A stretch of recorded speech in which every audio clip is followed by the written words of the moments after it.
there, and welcome to the Fearless Artist Podcast, where we empower classical musicians to build their own thriving careers.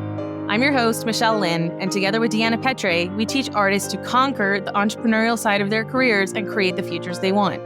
We are two freelance classical musicians who have lived and worked in Europe for a decade, and together we started the Fearless Artist Mastermind, a coaching company created to teach classical musicians how to overcome fear and take action on building their dream careers. In each episode, we will explore the intersection of artistry and entrepreneurship, teaching you the fearless mindset with practical steps and strategies to build a sustainable career. Get ready to build your own artistic brand, find a supportive community of musicians so that you don't have to figure out everything alone, and earn a living that you deserve. We believe that you can be a thriving artist and not a starving one, and we are redefining what it means to be a classical musician in the modern era.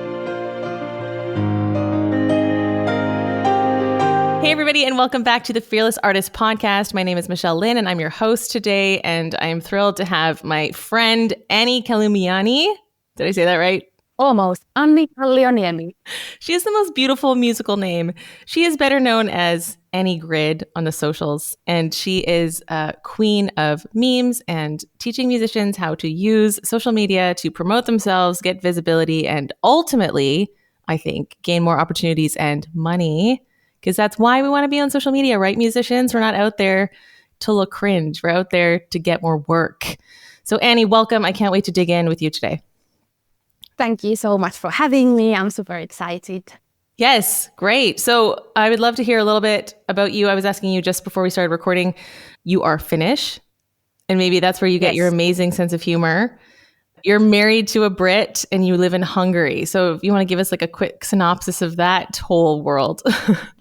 Yes, that's the kind of more complicated side of my life. Yes, I am a Finnish cellist. I studied in Finland and in Denmark and in Hungary as well as an Erasmus student. I had a holiday romance here just before I moved back to Finland. And now that holiday romance has turned into having a child and a marriage and a flat and all of that. So yeah, we live here in Hungary. Yeah, you're a freelance cellist and you have a social media company also for musicians. Yeah, please tell me more about that. Yes, so I am freelancing at the moment. Previously, I had a full-time orchestra job, but when I got pregnant and I had my first child, my first and only child, I was home a lot during the COVID lockdown years, and I used to have a marketing job during my music studies as well, and it's kind of never left my life, if I may say. I've always done kind of the producing side of music industry as well as being a performer, but during those years when I had my baby, I kind of started to value being home a lot more, and it's a necessity as well to be there. So I started to play with this idea of starting my own business, and at the end of contemplating it for a long time, I did, and now we are like 1.5 years into the business. And that's amazing. You already told me that you're fully booked right now, so obviously it's being hugely successful. Have you always had an interest in the business side of music, the marketing, as you mentioned? Yes, I have. However, I feel like from some sort of maybe outside pressure or expectations point of view, I kind of was a bit apprehensive about that side of myself. Like I enjoyed it and I liked it, but I felt like I need to put all my eggs in one basket and really go for the performance career, go for the orchestra positions and auditions, and I did. And I feel like when I started to come out of my shell and kind of be more open about, actually I do this as well, I realized that is sort of what makes me a unique musician as well, because I can offer this other side and other point of view as well. Okay, tell me about being apprehensive. What was the fear there? I think I had expectations for myself, and others as well had expectations for me that I wanted to fulfill. I'm a recovering people pleaser, like many of us musicians are. Me too. And I'm not sure I'm recovering. I might still be one. Yeah, it's a process. And I feel like it took me a long time to realize that what I thought were my weaknesses were actually my strengths. Oh, wow. And I decided with a lot of encouragement from a couple of really close friends and colleagues who saw it before I saw it, that actually, why not try this kind of work as well as being a musician? And how were you categorizing weaknesses? I think I saw it as a weakness because it was kind of always a necessity in a sense of getting income. Yeah. So I never had that privilege, I suppose, where music was my only way to make money. And I think that's a myth anyway, but in my head, that was the reality of a successful musician, that Yes. you play concerts, get lots of money, and you can buy a house. And in many cases, I mean, is it the case ever? Maybe not. But in my head, it was kind of the only goal. Yeah. Now that I'm older and maybe a little bit wiser, and I realized that, yeah, we need money to live. And that was definitely one of my reasons why I did marketing alongside with music as well. Yeah. I mean, I think a portfolio career is something that's becoming more widely known or talked about. I agree with you. Most musicians are trained that you go into music and this is going to be your career, and it's going to be, you know, maybe not easy to get the job, but it'll happen. Like, you know, keep working, keep practicing, you know, keep going. And magically this, you know, that's why we started the Fearless Artist, because Deanna's like, I'm tired of waiting for the phone to ring. I'm going to make it ring for myself. And learning to take initiative, and which includes learning how to market yourself. I mean, I think that is one of the big hangups as musicians. We have to learn, oh, suddenly I have a product that I have to sell. So if you're going to have a portfolio career like you've created, I think one of the ultimate ways to split your time is by doing other industries that only strengthen your music career. I mean, if you learn marketing skills, you directly apply them to marketing yourself as a musician. It's a win-win. You know, I understand when people have to do a 9-to-5 completely out of the industry, maybe, but it's nice when you can see these connections. I mean, my job as, you know, podcast host or a coach for musicians, that only strengthens Michelle the pianist, because I'm kind of on the ground and I get to see how other people are handling the beautiful highlight reels of Instagram. We get to talk about the behind the scenes, like the marketing is behind the scenes, the social media content planning is behind the scenes. So, okay, come out of your shell. Annie, you're not someone that strikes me as having a shell, because I've been watching your reels and you've got really cool sunglasses and you've got fun fonts and you're like, look at me, guys, I'm awesome, putting myself out there. So tell me a bit about this process of getting on camera and being, because you seem to me like you're such an example, right? You're so confident and smiling. You've got a beautiful presence. How did that come? I think I've always been a confident person, but it's not always been shown in my music career. I think I didn't always feel like a perfect fit in a lot of kind of maybe institutional settings like orchestras or like really conservative places where we have to, in a certain way, fit a role and the hierarchy.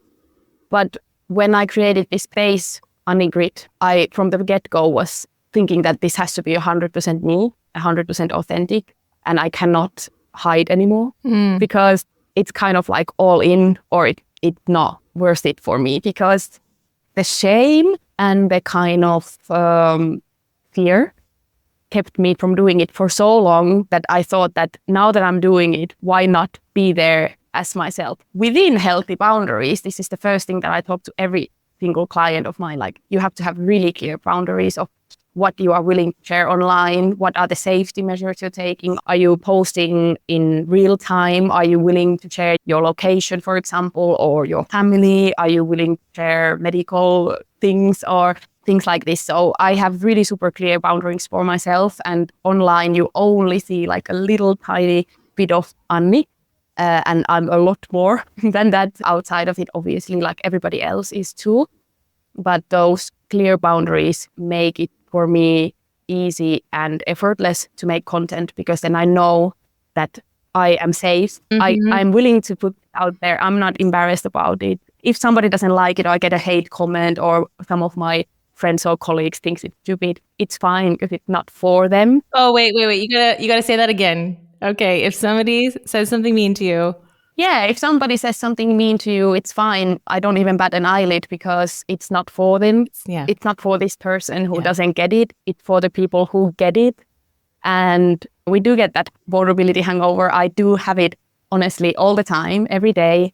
But if I let that stop me, it's kind of pointless then. So if you have those clear boundaries and you can be true to yourself, and you know as a person who you are, and what you put there is real and authentic, then you have nothing to fear, really. I love this so much. Boundaries is something that I hammer on with so many people, so many of our clients, also my students at the conservatory. They actually requested a lesson on boundaries because they were like, how do we navigate this? And I love so much that you're saying people online see a very small part of you. And there's a very large other part. You are a wife. You are a mom. I see you posting cello content to support your social media. I don't see you posting cello content as a performer, Annie, right? So that's a whole other side of you. And how we like to think of it as hats. You know, you're wearing this hat now. Like right now I'm in podcast host hat, but like last week I was in a dress on stage. So it's different. And I get that too. People think that they know you because you share, but you share very specifically. So I love that you're saying it makes you feel safe because now I'm playing this role and I have this hat on and I have pre-decided before I get on my Instagram that I'm willing to share this much about me.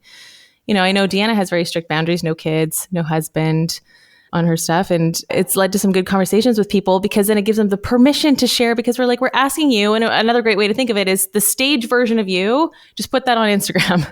You're already showing yourself on stage. So don't think of it as being necessarily more vulnerable. It's just another version of you.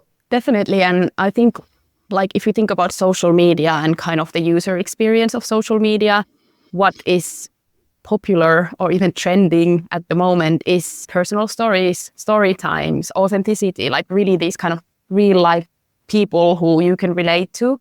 So if we only put there just end product, just a perfectly polished something, it's not really social media interesting, if it makes any sense. Yeah. Like it works on stages, people are going to love it and they're going to like applaud you for it and even pay you lots of money for doing content and everything. But on social media, we have to be savvy about it as well. Like what is user friendly, I suppose. So that we have that really short moment with our followers or with our audience on social media. And how am I going to make them stop and listen to what I have to say? And this is why a lot of the content I also post, I don't only post funny memes and funny things that I do, but also like real life experiences as a musician. Yeah, that's true. And that has, I think, resulted in that I built this trust with the audience that they know that I know how they feel about it's so relatable. sharing themselves. Yeah. And also I know that it's not easy. I mean, I worked with marketing since 10 years. And I've only had my small business for a year and a half. Yeah. So really it took me like 8 years to first of all have the skills to even teach anyone anything, then also to have the courage and to kind of make that decision and take that leap. Like, okay, I'm going to put myself out there. Until then, I had a private Instagram profile. Nobody had access to unless they were friends or family. I had like 1,000 pictures of my cats, my food, my new shoes. Nothing interesting, like from a professional point of view. And I still have that account and I post there every 6 months or so. I don't have any time for that anymore, obviously. Yeah. But I realize a lot of things are really vulnerable for musicians to share. I think people are too fixated on it that other people will overanalyze their content like we analyze our own content. Right. It's not really the case. And even, I think you did a post about it the other day, like if someone ignores your post or unfollows or unsubscribes from your newsletter, it's really not that deep. Yeah. It's not always at that time interesting to them. Like we might follow something like, I follow Crocs. Okay. Shout out the Crocs. I'm always looking for a brand deal with Crocs. And there will be a day maybe that I unfollow Crocs because I don't wear them anymore. Maybe I like another brand of shoes. So it's the same with social media, like with your own content. Like it might serve someone for a while and then at some point they might be over it or it's just not resonating with them anymore. And that doesn't mean it's personal and it doesn't mean that you shouldn't keep going. So you've touched a little bit already on who your content is for. Can you tell me who are your main followers on Anni Grid and what are you trying to teach them? You already mentioned boundaries. What else? My main followers, obviously musicians, classical musicians, artists, freelancers. My following is kind of 2/3 women and 1/3 men, like based on the Instagram statistics. People who I think want to laugh about our industry, but also learn things. And what I want to teach is it's kind of 3-dimensional. Like I want to teach people to really utilize especially Instagram, but like all of social media from a musician's point of view, there's a lot of guru advice there that's outdated, confusing, and not relevant anymore, or not ever relevant. Yeah. So I try to kind of filter down to the kind of advice that musicians could really benefit from. Yeah, so good. And then also I want to entertain with some memes, but not only to make people laugh, but also to make them feel that they are relating, that they have feeling of like, I do that, or I felt that. Yes. And sometimes the memes can be even a bit political or commenting on industry kind of things that are not that nice, like sexism or women's positions and stuff like this. Oh, wow. Sometimes they're just for fun, of course, but I don't want to just create funny content for the laughs or the follows. Like I always try to have a little bit of something to think about, let's say. And the third thing I think is that kind of sisterly or motherly sort of support, and that kind of you're not alone feeling, that there's other musicians there who feel and struggle and who may maybe also be in the crossroads of like, should I do this or that? Should I start freelancing? Should I quit altogether? Like I know this is in a lot of cases that I've talked with my followers, what they message me about is like, because of you I posted this, and it always makes me super happy because I know that it's not easy, but obviously after a year and a half of posting, not every day, but very, very regularly, it's almost getting a little easier. So what ultimately are you trying to teach the musicians who are following you? What do you want them to know? I want them to know that there is definitely, when you find your unique kind of thing that makes you stand out, there are people out there who will resonate with that and find you, and they will need you, and they will need you to reinforce that message. And repetitions, when it starts to feel repetitive, when you start to feel like, oh, I'm always talking about this, or I'm always posting about this, then it starts to work.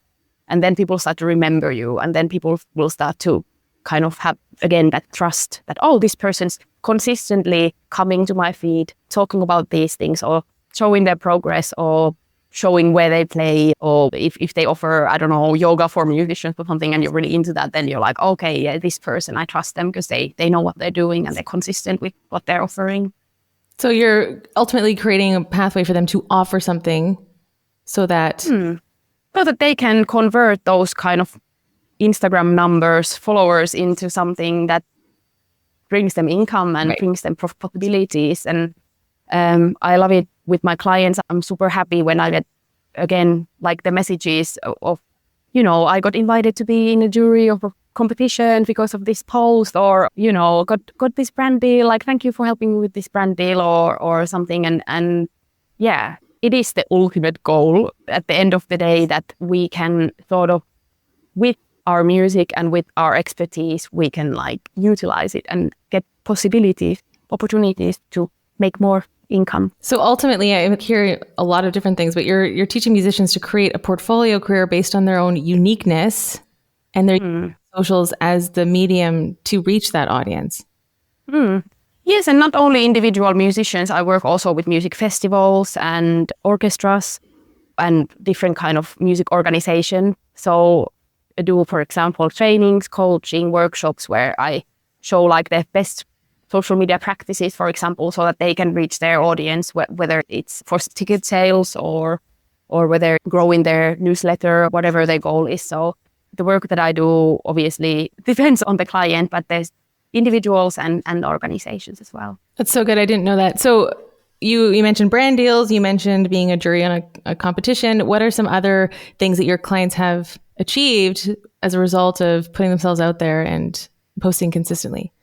Obviously growth, like in the numbers, social media following. What has come with those kind of situations is gigs, orchestra gigs, or just concerts and podcast interviews and radio, TV stuff as well. It depends so much on the person. CD, you know, a lot of people might contact when they have like a CD release concert or something coming and they need like some sort of plan how to promote this CD. And then we're trying to kind of with the social media content promote what's coming out and stuff. Yeah. So because you have a marketing background, where do you view social media in terms of the channel, is it just one of the channels you teach, or are you mostly focused on teaching your clients Instagram?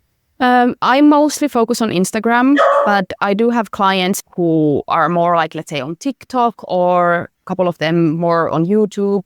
A lot of the bigger organizations also rely on newsletters a lot. So it definitely depends. I wouldn't say like you spread yourself on all of these platforms because it's too time consuming. You will never have all the time in the world to be on LinkedIn and TikTok and Instagram and YouTube. Like it's game over, I feel. But to pick one or two that you're comfortable with anyway, and then find the audience there, I think it's for individual musicians. I think it's the best way. Yeah, I mean, obviously, I completely agree with everything you're saying because I saw it myself during COVID. I got on Instagram, and first of all, it was just about finding community and other people who were feeling like me, isolated. And what do we do now? And then Deanna and I started TFA right before lockdown, and so then it was really about that first step, community, and then looking for opportunities. And because I was posting, I had, I started doing online concerts, one-on-one Zoom concerts, all paid. Then I had an app approach me and I created content for them. I had a streaming app approach me. They gave me a contract, which I like don't hear of very often. I mean, just like a couple lucky things that came in, and I was like, wow, this is just because I am showing what I'm doing. There's a book that I really love, Show Your Work by Austin Kleon, and he talks about how to take this artist world that we live in and show it in bite-sized pieces in order to invite people, because that's where you can really get the opportunities. I mean, there's so much word of mouth. You came in and taught my class in Rotterdam because of Instagram. So now you're getting the opportunity to teach in the Netherlands. All these things can blow up. So we really see social media as like the top visibility, and then bringing people into your world and connecting and engaging with them and building relationships, which ultimately I think in our profession, relationships are how we get new opportunities. It's really crucial for us to have good network.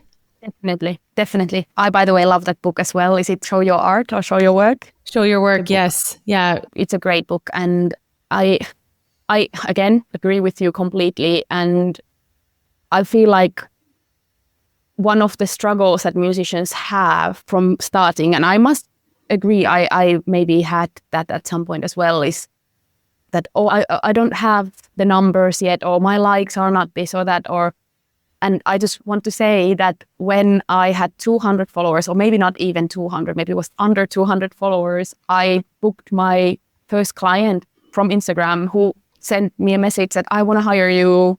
And I still work with them to this day. So it's not about the numbers. It's really about the content and the quality of the content and the value you're giving to your audience, your already existing audience. Even if it's 200 people, even if it's 2,000 people, it doesn't matter. If the people who follow you are spending time with your content, if they're reading your captions, if they're watching your videos, then you have what it takes to grow, because this is the first step, that you find those couple of people who your content resonates with, and then it starts to grow. Yeah, thank you so much for talking about this, because one of the things we see is our clients get so stuck on likes and views. They're like, oh, nobody liked my post, nobody's paying attention, nobody's, it's like views are important, but that's the top part, visibility. Then the most important, how you're going to convert people and get them to trust you is the engagement. And so, we only have 2,000 or something on Instagram, but every single person who's in our membership or mastermind or our sprints have come through Instagram. So if I only have 2,000 people, it doesn't matter, because we've got the people that I'm working with that came via this channel. Okay, here's a question for you. I think you're at 3 or something on your Instagram. I've been trying to get to 2,000 for a while now. Like I wanted to be at 2,000 by the summer, but I'm just losing followers every day. Okay. Just to show kind of like that it's not that serious. Like really, it's not about it. But then that obviously got like 15,000 views or something because it was funny. But the point is that of course we all want to grow, because we want to, but only because we want to reach those ideal people who will get it and who will engage with it, not just to have, because we could buy followers now for 50 euros, we would get 20,000 followers. Like it's not that complicated to have a big number there, but to have really engaged audience, it's not easy. Yeah. No, it's so good that you mentioned that. Well, I think for me, it's like the people pleasing thing. You're like, oh, so many people are following, they're interested, but I'm realizing like I'm not doing a great job of nurturing my audience. I've just been posting so much on the top level of the sales funnel kind of thing. And now, the newsletter, I think, is really where you can engage, or hanging out in your comments or DMs. And I'm like, what am I actually doing for these people? Like, how am I trying to serve them or solve problems? And so that's something that I've been kind of thinking about with my Michelle Lynn pianist brand, which is very different than the TFA brand. But what I wanted to ask you is, okay, let's say you 10x your following tomorrow, like you have a post that blows up. How does that change for you in terms of showing up, in terms of your clients? I mean, you're already booked out. So like, what's next? I try not to think about it too much. Like, I would be lying if I said I didn't want more followers. Like, obviously, there's a reason why we post, and growth is one of the reasons. But I really firmly believe in the fact that the numbers are not valuable to me unless there's that genuine engagement. So because I know that it's already there, and I have all these amazing people, and I feel like, and I don't want to cry now, but I feel like I have that musician community now that I always needed when I was like a full-time musician. And now I feel so seen, and now I feel so supported and safe that, I don't know, if there's 10 times more people like this in the world, then I guess we're going to have a beautiful world, really. Yeah. But this is part of my question. Like, okay, let's say that you 10x not just the followers, but the amount of engaged people in the Anni Grid world. Like, how are you going to scale this? Because it can happen, right? Yeah. My dream is to have like some sort of really, working agency or something where I can really support musicians, like fully, like offer them everything they need to promote them. So like photographers, video content creators, and kind of manage a group of artists that I believe in, and I want to sort of be their mom or sister or whatever it is, that mamager who kind of looks after them. I don't know. Something like this I see in the future. Social media always going to be a big part of it. I believe in it. I've managed to get on the good side of internet and found really nice people. And even though sometimes I'm not going to lie, it's not all roses, and I sometimes get really anxious about it. And actually thinking about what you asked, if it multiplied, it makes me a bit scared. But I'm going to be fearless and just... Okay, but what's the fear? Because you were saying how safe you feel because you have such a beautiful, supportive community that you wish you had when you were doing the full-time musician thing. So if you have 10 times the amount of people, is it a fear of like, wait, how do I handle all these people knocking on my door who need me? Or is it a fear of something else? I think partly it's definitely that. How do I accommodate all these kind of requests? And I don't know if you had the same with the fearless artist, that you needed support in the business side of it just to get things going a little bit bigger. So I guess I'm at that point now where, like I said, like I don't have an offering at the moment or anything because my calendar is quite booked. Not only it's summertime, it's also concert season and festival season and stuff. So that's why now I am busy, but there are the quiet periods as well, which are coming. So need to be focused on those as well, of course. But yeah, maybe the growth part in the business side of it is something that I need to figure out. I mean, I've been part of a mastermind for 15 months now. I've worked with Nicole Ricardo for a year and a half, and she has helped me so much in understanding, like, who are we trying to reach? How do we reach them? How do we, show that we have authority? How do we get people to trust us? And then how can we serve them and solve their problems? So, I mean, I think about this stuff a lot because, we have 30 in the membership right now. What would it look like if we had 300? How am I going to manage 300 musicians? Because they are out there. They just haven't found us yet. Right. So when you're, and that's what I think for you too. I mean, as you're saying, so many people need this message that you bring, the momager. I love that so much for you. I totally see that role. You are always shiny and glowing on your Instagram. Like, you bring this positive energy that so many people need. So it's good to think like, 3 times bigger. What am I going to do? And then how can I start to put systems in place now? And this is what Deanna and I talk about a lot. Like, when we make decisions, we're making decisions for future growth, not for a solution that fits right now. But what's a solution that would work if we had, 3 mastermind groups going at the same time? Well, how are we going to handle that? Because we only have so many hours. She has 2 kids under 4. So as you're saying, the calendar's booked up. So what does it look like to scale? And so, I don't know, this is where I get excited because you can have more impact, you can reach more people. And I see that for you. I think a social media agency sounds incredible. You could bring people in, having other people hired out to do what you do and just going to be the overseer of all of this, being the mom, the cheerleader, and also your marketing training is so useful. I was going to ask where you get your info from, because I often learn a lot from you. I'm not like the hashtag girl, I think my hashtags are very outdated. I'm just always telling people to talk and put themselves out there. But where do you get all your Instagram's insider stuff? Well, obviously I've run different accounts to mine for the past 10 years or so. So I have a lot of data. I'm not like really a data girl, but what comes to Instagram, I'm definitely a data girl. So I'm like looking at what works and testing things, testing hashtags, testing kind of post times and these kind of things. And yeah, I follow a handful of gurus who I trust, who give advice that I think is genuine, instead of kind of the comment here and then everyone will like this comment and then they will all follow you and we will all have 10,000 followers tomorrow. I stay away from those kind of things because I know they won't work.